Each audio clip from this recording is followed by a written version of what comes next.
Doutor, primeiro, parabéns Obrigado, pela palestra. muito obrigado. Obrigado por estar aqui com a gente.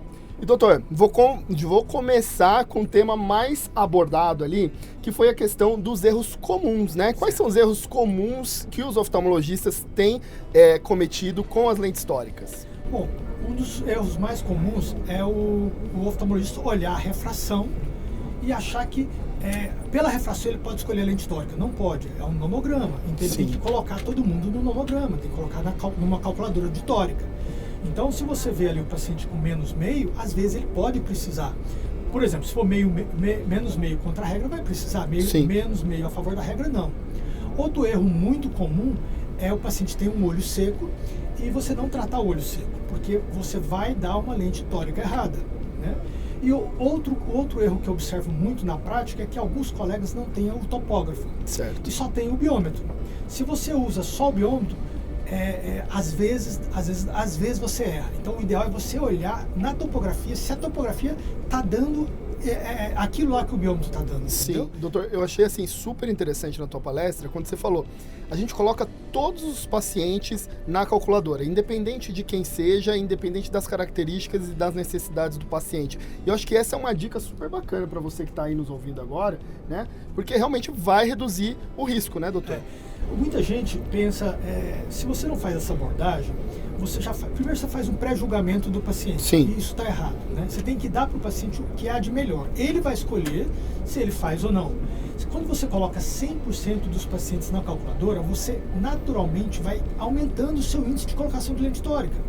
E quando você começa a perceber que os resultados estão bons, o paciente está ficando satisfeito, você fica mais empolgado na hora de conversar com o paciente e acaba convencendo. Então, naturalmente, se você coloca todo mundo na calculadora tórica, devagarzinho você vai aumentando o índice de colocação dessas lentes tóricas. Sim, e doutor, assim, quando a gente fala, né, de toda essa questão das calculadoras e tudo mais, você acha que o planejamento cirúrgico, ele é tão importante quanto a própria cirurgia? Hoje em dia, com a cirurgia chamada refrativa, cirurgia catarata refrativa, o planejamento cirúrgico é sine qua non, ele é vital. Você pode fazer uma cirurgia linda de 5 minutos e o paciente ficar insatisfeito porque o planejamento foi errado. Né? Então, o planejamento cirúrgico hoje em dia, com toda essa rigor da exigência dos pacientes, né, com as lentes multifocais que exigem que o paciente não sobre grau, o planejamento cirúrgico hoje é vital para uma satisfação no pós-operatório. Doutor, eu estava conversando agora também com a doutora Leila Gouveia e a gente falou muito do alinhamento de expectativa, né? O senhor também é a favor disso, de ser tudo muito bem alinhado com o paciente? Eu sempre falo que no meu consultório, uma frase que o americano fala é under promise, over deliver. Perfeito. Sempre prometa menos, entregue mais. Porque sucesso é proporcional à expectativa. Se ele tem uma expectativa muito alta, você tem um risco de não ter sucesso.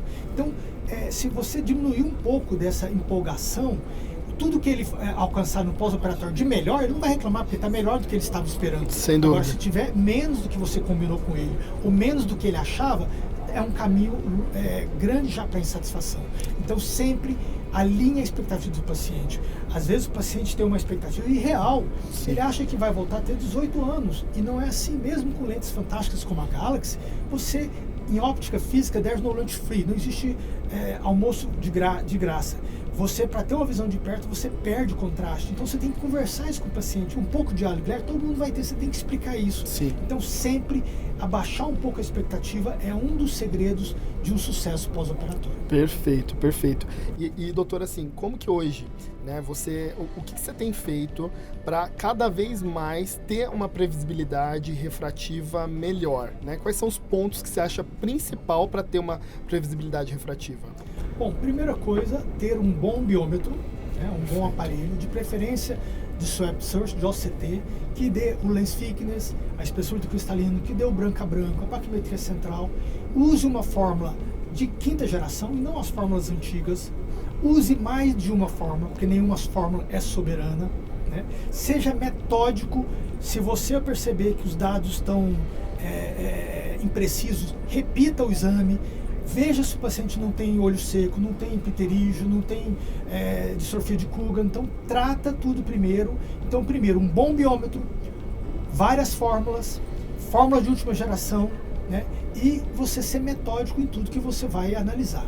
Excelente. Pessoal, excelentes dicas aqui com o Dr. Francisco Porfírio. Mais uma vez, doutor, obrigado pela sua palestra hoje aqui. Gostaria de agradecer a Rainer pela oportunidade de estar distribuindo meu conhecimento com as pessoas, compartilhando o que eu venho estudando nas últimas 2 décadas. Então a Rainer está de parabéns, porque ela trouxe o oftalmologista para o lado da ciência.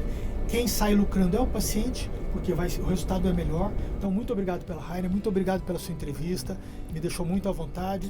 Muito obrigado a todos que estão assistindo e espero que tenham aprendido bastante. A gente fica por aqui e até o próximo episódio do podcast na Rainer, diretamente aqui da Brascas 2026.